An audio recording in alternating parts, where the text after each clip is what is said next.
So I'm Mike Jones. I'm the retired Texas cop. Yep, I'm Pete Gillette. I'm the retired Australian cop from New South Wales. How Hmm. you doing, buddy? Good, really, really good. Every morning I can say, "What do you?" Someone says, "What have you been doing?" I said, "I just been milking the cow." So it's still milking her and having a good time. So we're going to continue telling some funny stories about traffic stops. I remember maybe from our first or second podcast, Mike, I really love the expression you used. We're rolling, and I said we use urgent duty, but you said you're rolling on three, or what was that expression you used when Oh, you code three. code three, rolling on Code three, three. I think you said. Sounded We had code one, code two, and code three. it sounded very cool. Yeah. I I defy anybody. Like I said before, I was never and still not interested in driving fast. I defy any red-blooded male to not get a kick out of going around the corner sideways with license sirens going. It was a lot of fun, Yeah, especially we had a license to do that. yeah, exactly. Yeah, yeah. We actually had New South Wales Police. You having an internal licensing system. There's bronze, silver, and gold. And to do urgent duty or engage in a pursuit, you had to be silver certified, which the vast majority of police are silver certified. And it was a lot of Hmm. fun. We spent a whole week down at the academy doing that training. A lot of fun. Um, One of the stories that I know we want to get to the question that was asked on your channel about the differences Yeah. between our police forces. But one of the funny stories that I wanted to share with you was I have a really old car. It's do you know the word or the name Holden car? Yeah. Yeah. Only from this channel. But yeah, Yeah, I yeah, think I even did I reacted to one of the documentaries of that oh, too. cool. Righto. Yeah, Yeah. well, I actually own a 1968 model Holden. And Okay. I've yet to show it on my channel, and I will one day. It's a beautiful old car. But and it's registered. I can drive it on the road, still drive it on the road. Anyway, one day up in New South Wales, in the area where I was stationed, my daughter and I mean, my daughter was, she was an adult, and we're driving along in my old Holden, and cruising along the highway, and the car in front of the car in front of us it was a large four-wheel drive station wagon, and the back left-hand tyre. Now, as you probably know, we drive on the left-hand side of the road in right-hand Yes, drive sir. vehicles. The back left-hand tyre of this large four-wheel drive station wagon was dead flat, and the driver didn't know. Oh my goodness! I was just so worried that this thing was going to roll over. And so, and the car in front of us, so there was a car between us, and the car in front of us seemingly didn't know either, wasn't doing anything about it. So I'm in my old Holden, and I'm beeping the horn to get, and I'm going like this to the car in front of me. I'll get out of the way. Anyway, and eventually that car got out of the way, and now I'm right behind the car with a flat tire, and they're doing about, it was on a highway, so the speed limit would have been 100 k's an hour. So say it was doing 80 k's an hour, that would have been maybe 50 miles an hour. Hmm. Anyway, and then I'm doing the same thing, bipping my horn, going like this. Anyway, eventually it was two ladies, and they pull over. I said, "Ma'am, you've got a flat tire." Oh, I didn't know that. And so I got out their spare tire and their jack, and I jacked the car up, and I'm changing the tire. And then I was always, you might say, reluctant to say what I did for a job, especially when you're out Yeah. on. And anyway, one of these ladies, and she said, "What sort of work do you do?" And I said, "Oh, I'm a police officer," because you don't know what sort of response you're going to get.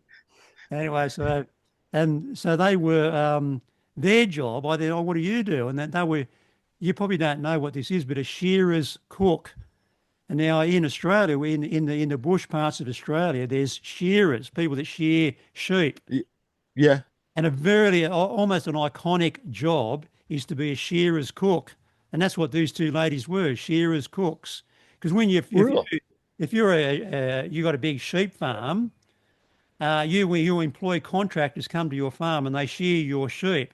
You might have many hundreds of sheep to shear.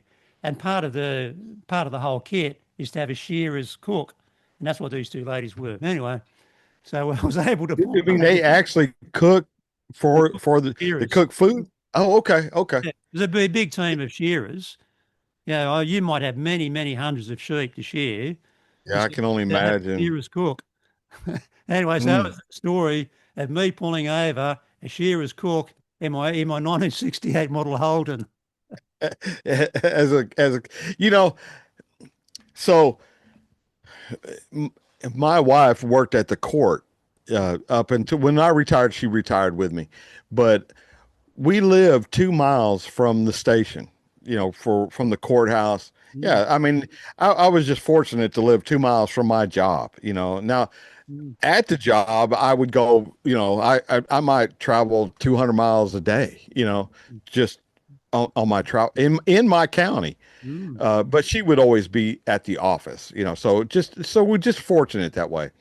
But we tended to ride together, mm, most of the time I had the police car, so I took it home. I was just fortunate.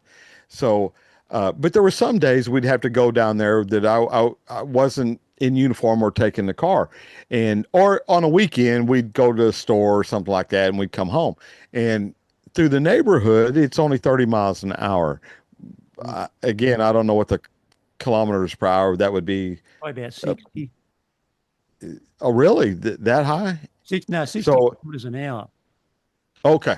Yeah. 35 So ours was in my. 30 miles per hour in the neighborhoods. That's what Yeah, it's any pretty. neighborhood in Texas, Yeah. unless otherwise marked, is 30 miles an hour. But Mm, she would doing 45, in the neighborhood, in the town that I'm a cop in, and I'm like, honey, you got to slow down.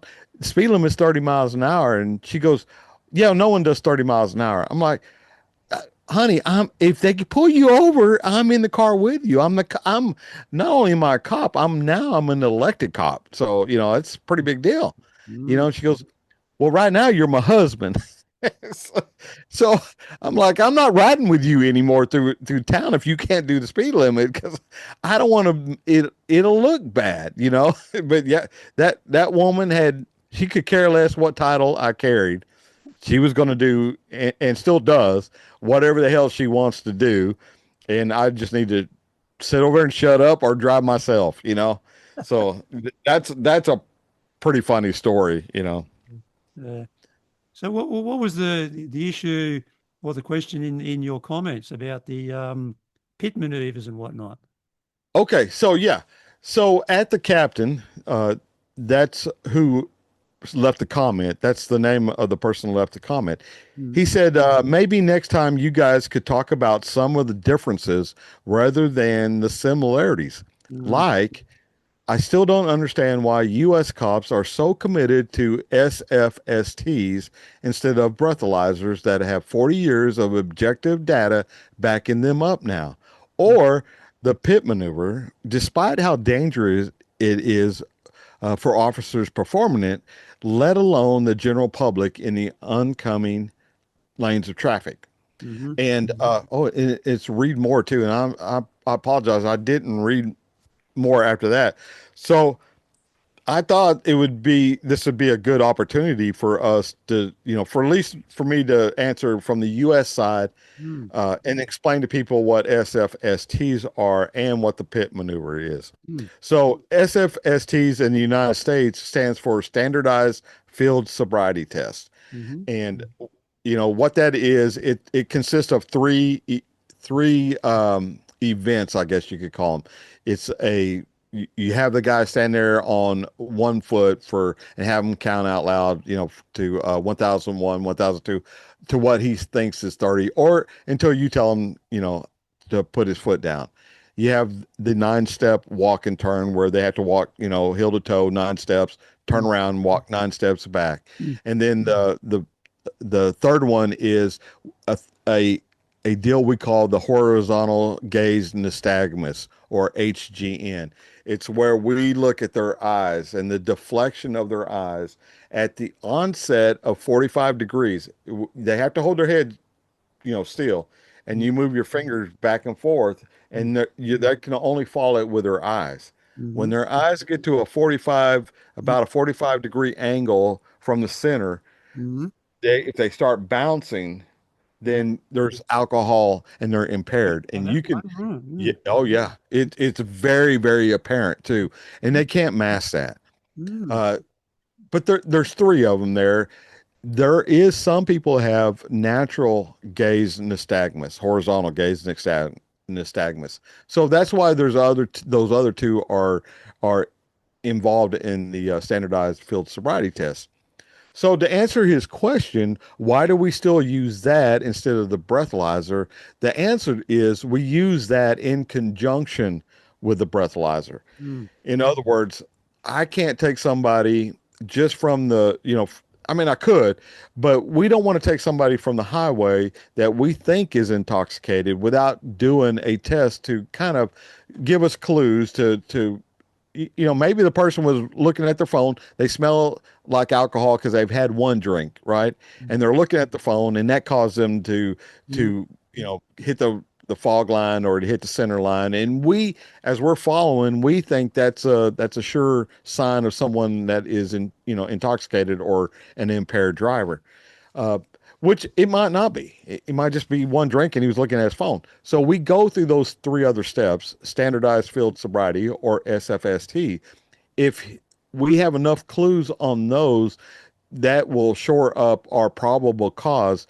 Now we'll take them, we'll rest them out there on the highway. We'll give them the opportunity to do a breathalyzer, but that is back at the station.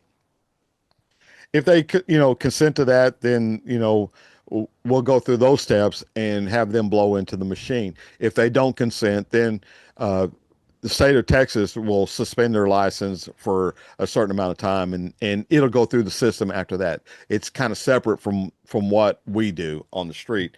We'll only get called when that case goes to court, and then we'll go in there and we'll testify. Mm. But what that does is also the SFSTs, all that is filmed. It's filmed on your car and it's filmed on your body cam. And Mm. that is all evidence to be used at trial. Mm. So if the police officer thinks that there's enough, but that guy's going to fight it, get a lawyer, then you're going to have your evidence is going to be this video. And a lot of time, a lot of us will narrate. All right, he stepped off or whatever. So will the camera be good enough to see this, the eye? No. No. Mm. No, no, it'll be up to the testimony of the police officer. Mm. And in Texas, there's a thing. If a police officer is caught lying, Mm. he'll never be able to testify ever again. So Uh-huh. in fact, he loses his job, Mm. you know. So I mean, and the thing is, a police officer doesn't have a dog in the fight. Some of them think they do, but you're doing a job. That's Mm. all you're doing. You're doing a job. You're sworn to uphold the law and enforce the laws. That's all you're doing. You do your best, and then you let the courts Mm. finish it. Yeah. You back out of it. A major misunderstanding, isn't it? Major We misunderstanding. in New South Wales, there's a thing called, I think it's in the Police Force Act, also it's an act of Parliament, in 181D is where you lose the commissioner's confidence and you're Yeah, sacked. And that is, and you can do that simply by, not simply because it's a major thing, by telling a lie. You yeah, tell a lie, man, that's the end of it. You're out. Yeah. yeah. And you should be. Yeah. Hey, and yeah, let me hit on that right quick. When a police officer, we we have so much power Mm. invested in us by the state, by the country, whatever. We Mm. have so much power that the way we raise our families in the United States, we raise them to believe in police officers. If Mm. you're in trouble, call the police. If you need, if you're lost, call the police. Mm. We put police officers on a pedestal. Mm. You follow me? Mm. So if when a police officer goes into court and he's a witness against a civilian, that has whatever the infraction happens to be, the jury tends to believe everything the police officer says because that's what we've taught society. Mm. Police officers are righteous, Mm. they're not going to lie. Mm. So that's a heavy, heavy weight that you must carry. And every time, even if it makes you look bad, you got to tell the truth. You Mm, got to tell the truth, or you could ruin somebody's life mm, because the jury's not going to think you're lying. So that's why it's so serious. If an officer lies something simple that he didn't put something in the refrigerator at work, mm. and there's a video that calls, he's called a liar, he loses his job because now his credibility, if he's going to lie on that, what else is he going to lie on?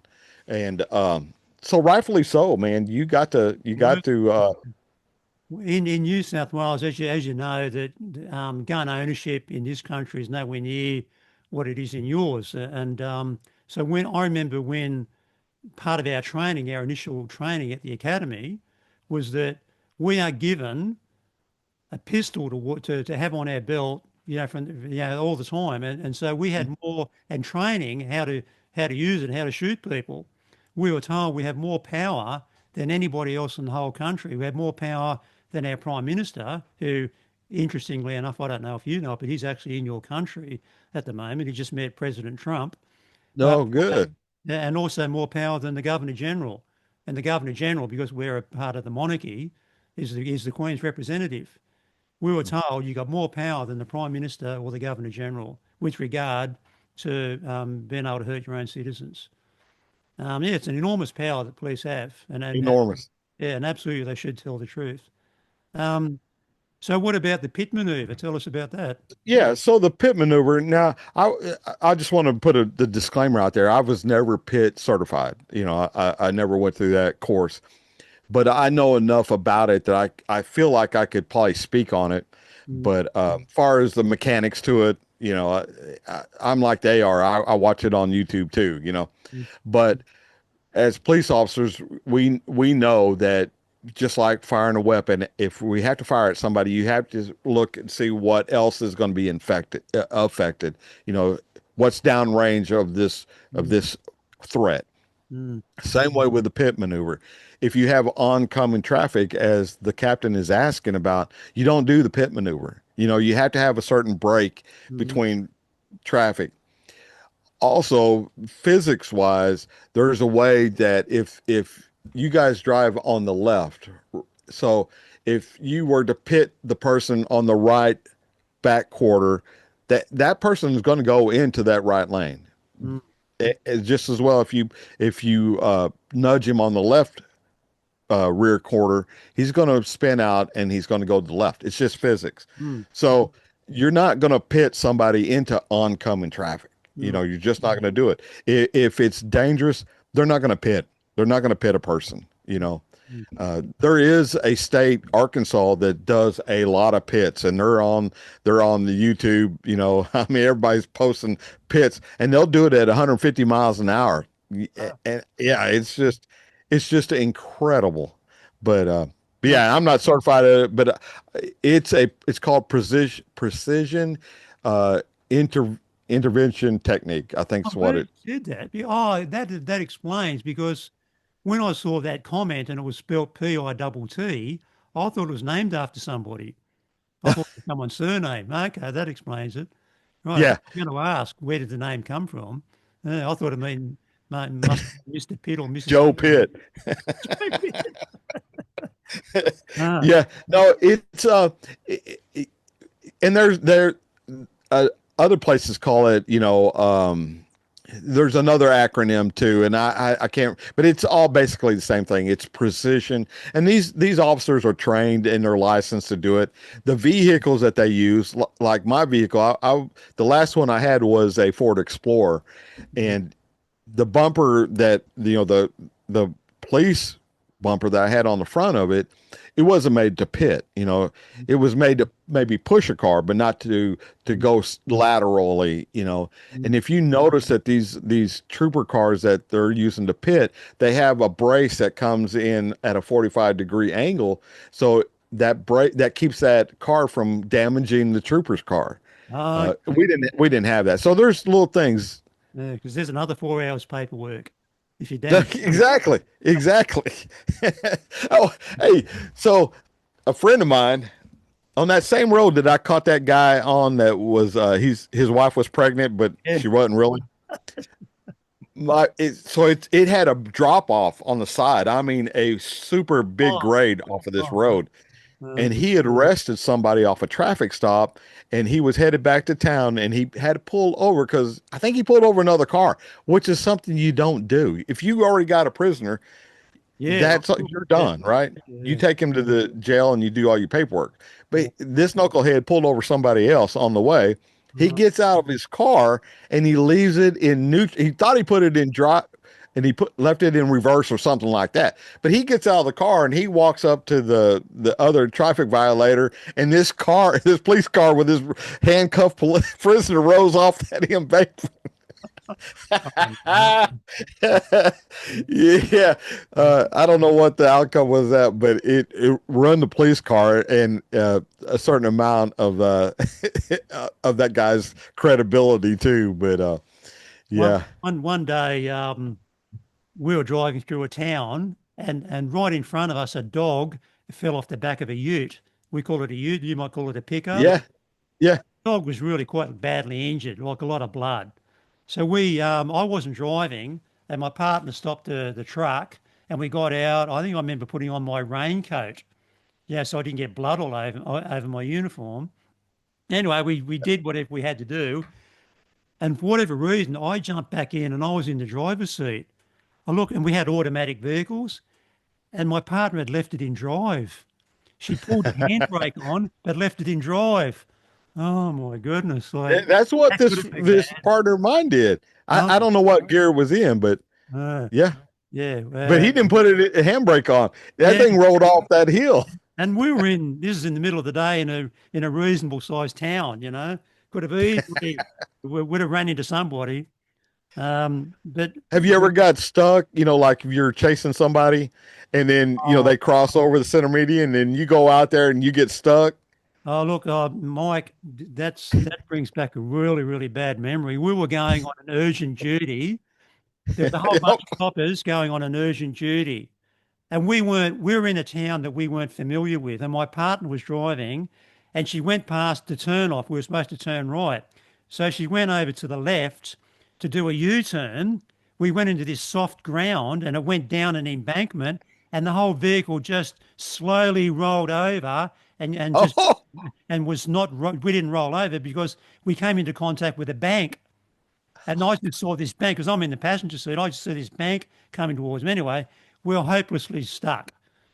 And it was on a highway in the middle of the day, and people were stopping, being really genuine, caring. You okay? Because we're waiting for a tow truck. yeah.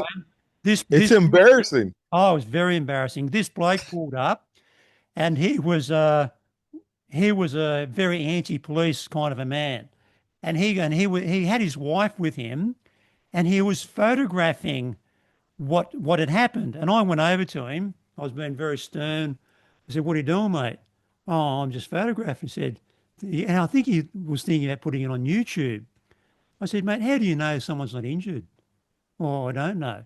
And he just continued to stand there Yeah. photographing it. I went over, I made a big show of getting out my notebook, and I walked around his car, and I'm writing down his registration details, I'm writing down his license number. And he said, "What are you doing?" I said, "Mate, I'm going to get a highway patrol car here, and we'll just see if there's any defects on your car. And if you're still here, they will go through your car, mate, and they'll find something wrong with a brand new car. How about you get going?" So he just packed up and left. Appreciated that all. Yeah. Yeah. Well, I didn't get stuck, but a friend of mine, that same guy that had that prisoner that rode off the hill, there was a one place on this one road that we'd always turned around on, Yeah. just head back to town. And instead of going up another 3 miles to get to a crossover, we just Yeah. turn Yeah. around in that. Yeah. Yeah. And but we all knew if it rained, it was going to be muddy. I mean, your yard gets muddy. Yeah. I mean, it's designed That for the knuckle. water to run into it, isn't it? Like it's to get the water off the road. Oh Yeah. yeah. Yeah, yeah. No, it was soppy. And that knucklehead went off in there and he got stuck up to the axles, to where a tow truck was going to have to come get him. And everybody in the police department made a round up there and, turned on the sirens. We were drawing attention to him out there. Look at this knucklehead out here stuck. It was just, it was a funny thing, but Uh, I'm telling you, police officers are the funniest guys in the world, man. What we were talking to Wade about, some of the funny things that he characters and personalities he knew in the Navy. It's the same way in the police department. Each person has their own personality. mm. Well, I think that might be enough for this episode. Okay. And Yeah. so thanks for explaining about the pit maneuver. That's fantastic. Yeah. And, maybe we should do it again, eh? Yeah, man. I'm enjoying it. It seems like the supporters, they like, Yeah, two old guys talking yeah, police stuff, yeah. I mean, Let's do it again. all right, brother. Good talking to you, Peter. Hooroo from King Island, and we'll see you again next time. All right, buddy. All right, brother. Thanks, man. Cool. See ya.